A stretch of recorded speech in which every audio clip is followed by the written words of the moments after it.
தந்தையை இழந்து வாடும் திருப்பூர் தெற்கு தொகுதி அதிமுக முன்னாள் சட்டமன்ற உறுப்பினர் சி குணசேகரனை நேரில் சந்தித்து அதிமுக பொதுச் செயலாளர் எடப்பாடி கே பழனிசாமி ஆறுதல். குணசேகரின் தந்தை சுப்பிரமணியம் திருவுருவ படத்திற்கு மலர்தூவி அஞ்சலி.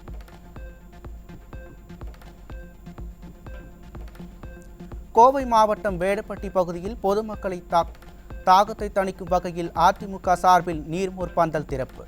அதிமுக முன்னாள் அமைச்சர் எஸ்.பி. வேலுமணி நீர்மோர் பந்தலை திறந்து வைத்து பொதுமக்களுக்கு குளிர்பானம் மற்றும் பழங்களை வழங்கினார். தமிழகத்தின் பல்வேறு மாவட்டங்களில் பொதுமக்களின் தாகத்தை தணிக்கும் வகையில் அதிமுக சார்பில் நீர்மோர் பந்தல் திறப்பு. முன்னாள் அமைச்சர்கள், மாவட்ட கழக செயலாளர்கள் திறந்து வைத்தனர்.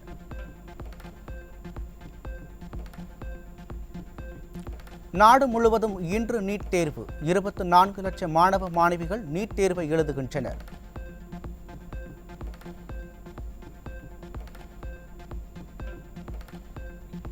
நீட் தேர்வில் கடுமையான கட்டுப்பாடுகள் என மாணவிகள் மற்றும் பெற்றோர் குற்றச்சாட்டு. நீதிமன்றம் சென்று டிரைவர் மாற்றிக்கொள்ள சலுகை பெறும் நிலைமைக்கு மாணவி தள்ளப்பட்ட அவல நிலை. எல்லாருமே லாஸ்ட் மினிட் டென்ஷன் ஆகிறாங்க. அதனால சும்மா செக் பண்ணாலே போதும். இவ்வளோ ரூல்ஸ் அண்ட் ரெகுலேஷன்ஸ் தேவையில்லை நான் நினைக்கிறேன். தமிழகத்தில் இன்று நீட் தேர்வு தொடக்கம். 1.5 லட்சம் மாணவ மாணவிகள் நீட் தேர்வை எழுதுகின்றனர்.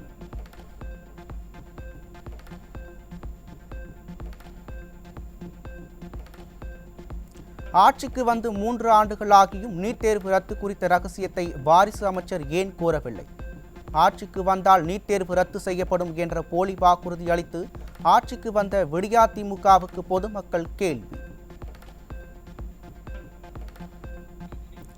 கோவை சைபர் கிரைம் போலீசாரால் கைது செய்யப்பட்ட சவுக்கு சங்கருக்கு 14 நாட்கள் நீதிமன்ற காவல். பாசிச திமுக ஆட்சியில் பத்திரிகையாளர்களின் குரல் வளை நெருக்கப்படும் அவலம். குடும்பம் கொள்ளையடிக்க சவுக்கு மீடியா தடையாக இருப்பதால் தான் குடும்பம் கொள்ளையடிக்க சவுக்கு மீடியா தடையாக இருப்பதால் தான்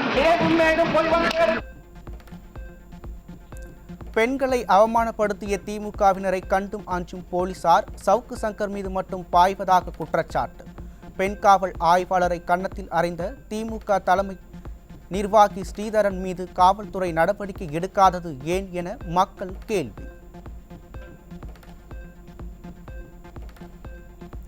சவுக்கு சங்கரை 7 பிரிவுகளில் கைது செய்து போலீசார் அவரது அலுவலக உரிமையாளர்கள் 5 பேரையும் கைது செய்து அராஜகம்.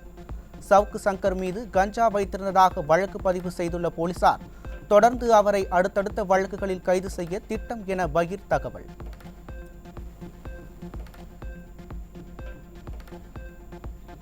12ஆம் வகுப்பு பொதுத் தேர்வு முடிவுகள் நாளை வெளியாகிறது. நாளை காலை 10 மணிக்கு வெளியாகும் என தகவல்.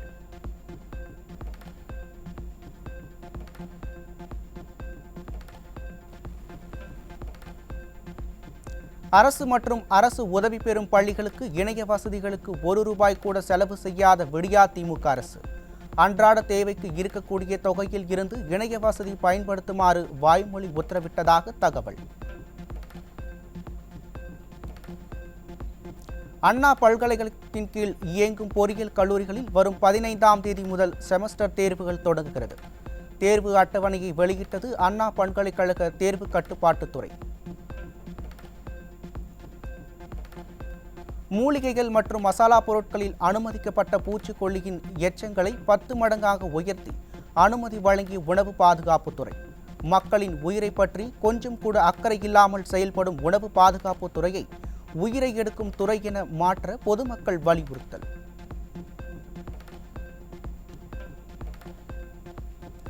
வெங்காய ஏற்றுமதிக்கு மத்திய அரசு அனுமதி அளிக்காததால் அடுத்த சில மாதங்களில் உள்நாட்டில் வெங்காய விலை உயரும் அபாயம். வெங்காயத்தை உரிக்காமலேயே இல்லத்தரசிகள் கண்ணீரில் நீர் வர வாய்ப்பு. கோவை மதுக்கரை பகுதியில் இருவரிடம் பிடிபட்ட 11 கிலோ கஞ்சா. தமிழகத்தில் சர்வசாதாரணமாக புழக்கம் கஞ்சாவால் பள்ளி மற்றும் கல்லூரி மாணவர்கள் வாழ்க்கையை சீரழித்து வருவதாக பெற்றோர் கவலை. வட தமிழக மாவட்டங்களில் வெப்ப அலை வீசக்கூடும் என சென்னை வானிலை ஆய்வு மையம் தகவல். அடுத்த 5 நாட்களுக்கு வெப்பநிலை இயல்பை விட 5 டிகிரி செல்சியஸ் வரை அதிகரிக்கக்கூடும் என எச்சரிக்கை.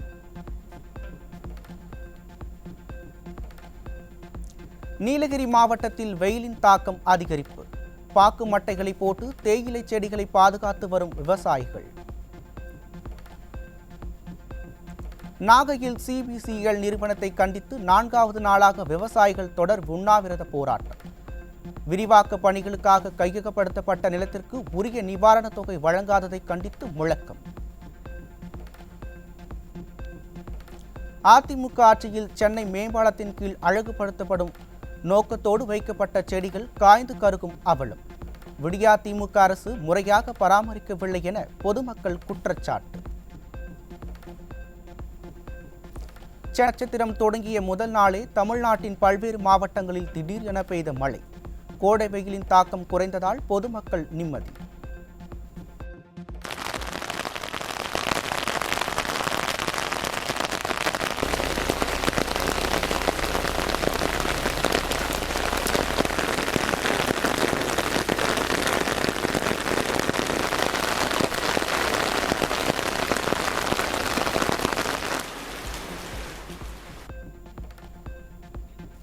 வேலூரில் சூறைக்காற்றுடன் பெய்த மழையால் முறிந்து விழுந்த மின்கம்பங்கள் மற்றும் மரங்கள்.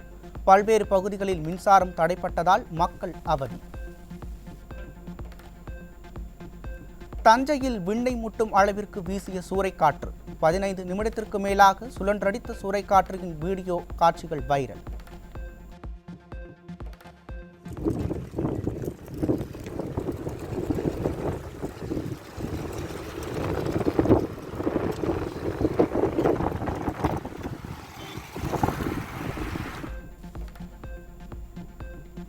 மின்தடையால் சேலம் மேட்டூர் அரசு மருத்துவமனையில் நோயாளிகள் அவதி.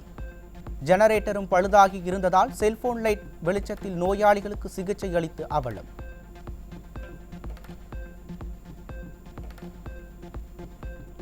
கடலூர் மாவட்டம் புவனகிரி அருகே உடைந்து கிடக்கும் பாசன மதகை சரி செய்யாத பொதுப்பணித்துறையை அதிகாரிகளோடு விவசாயிகள் வாக்குவாதம். அரையும் குறையுமாக வாய்க்காலை தூர்வாருவதாக குற்றச்சாட்டு. திருவள்ளூர் மாவட்டம் திருத்தணியில் விடியா திமுக ஆட்சியில் பழுதடைந்த சாலையின் நடுவே நின்ற அரசு பேருந்து. கைக்குழந்தைகளுடன் பயணித்த பெண்கள் மற்றும் வயதானவர்கள் கடும் அவதி. திருப்பூர் மாவட்டம் உடுமலைப்பேட்டை சுற்று வட்டார பகுதிகளில் மண்பானைகள் உற்பத்தி அதிகரிப்பு. கோடை காலம் தொடங்கியதால் பொதுமக்கள் அதிக அளவில் வாங்கி செல்கின்றனர். நடிகர் பகவன் கல்யாண் போட்டியிடும் ஆந்திர மாநிலம் பித்தாபுரத்தில் உரிய ஆவணங்கள் இன்றி கடத்தி வரப்பட்ட 17 கோடி ரூபாய் மதிப்பிலான தங்கம் பறிமுதல். பறக்கும் படையினர் அதிரடி நடவடிக்கை. ஐபிஎல் கிரிக்கெட் போட்டி. குஜராத் அணியை வீழ்த்தி பெங்களூரு அணி அபார வெற்றி.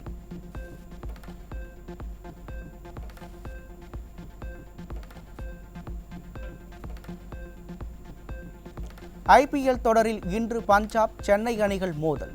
சென்னை அணி வெற்றி பாதைக்கு திரும்புமா என ரசிகர்கள் எதிர்பார்ப்பு. ஐபிஎல் மற்றொரு லீக் போட்டியில் லக்னோ கொல்கத்தா அணிகள் மோதல். புள்ளிகள் பட்டியல் முதலிடத்திற்கு முன்னேறப் போவது கொல்கத்தா அணி.